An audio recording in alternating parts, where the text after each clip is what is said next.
And the one thing that really that stuck out for me that it harkens to a bygone era is back when you guys were doing it and in the trenches.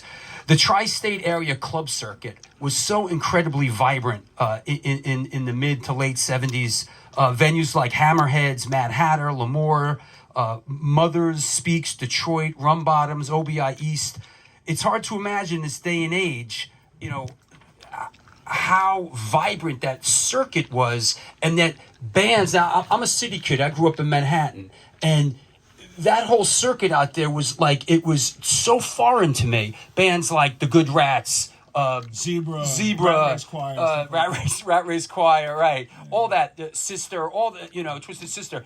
Like, you guys existed in almost like an alternative universe. You guys never played in the city back then. The city was an alternative universe to us, Yeah. as much as you guys were an alternative. We were an alternative universe to you. So here's a world of club scene which is enormous. Yeah. Thousands of kids every night drinking age 18, and none of us Yeah. cared even one bit to come into the New York City area and play CBs because you guys couldn't pay us enough. We were making so much money out in the burbs. Why come here and play a dump like CBs when you could play at OBI East, which is OBI East for fucking 3,000 people, 3,000 people, Hammerheads 2,000 people, Hammerheads in Islip 3,000 people. Speaks was 1,800. Factory? Detroit Soap Factory was 3,000. Huge. That place was 3,000 people. Fountain Casino in Jersey, 5,000 people. These were all for cover bands. Like, people just don't understand.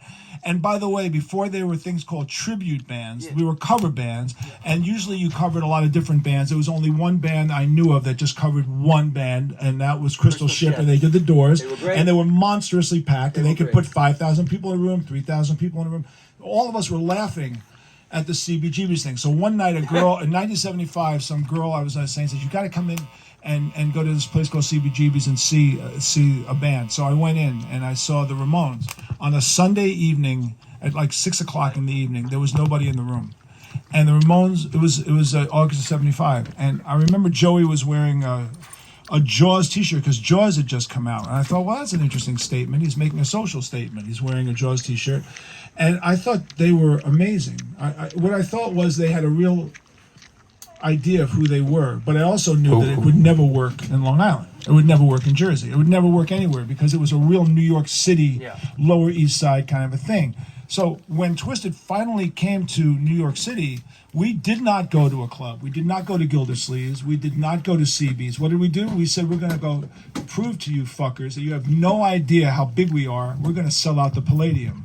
And we sold out. That was the Academy of Music. As an unsigned act. As an unsigned act. We were the first unsigned act to ever sell out the Palladium because that was our thing. It's like, we don't come in and lower ourselves to your level. Meanwhile, they would send the Dolls and all these other bands out to our area, and nobody would go see them.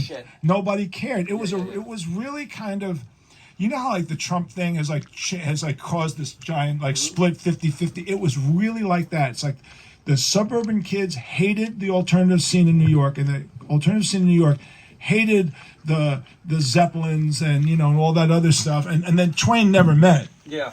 The Twain never did meet. So that's and you are the second person this week. Someone in Boston was telling me that the same thing happened in Boston. Yeah. You had Worcester and the outlying areas were all suburb cover bands, and you had the alternative bands in Boston, and both sides. At the Rat and places like and that. both sides stayed totally separate.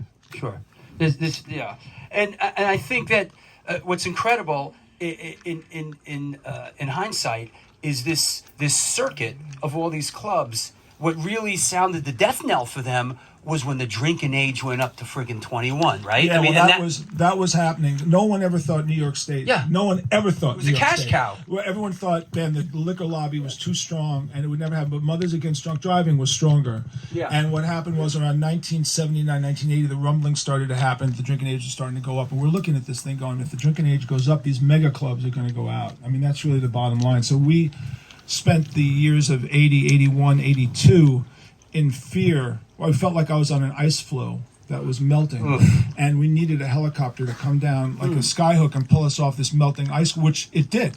It's exactly what happened. I mean, it happened for us, and all the mega clubs went out of business. But the mega clubs went out of business as they were going out of business.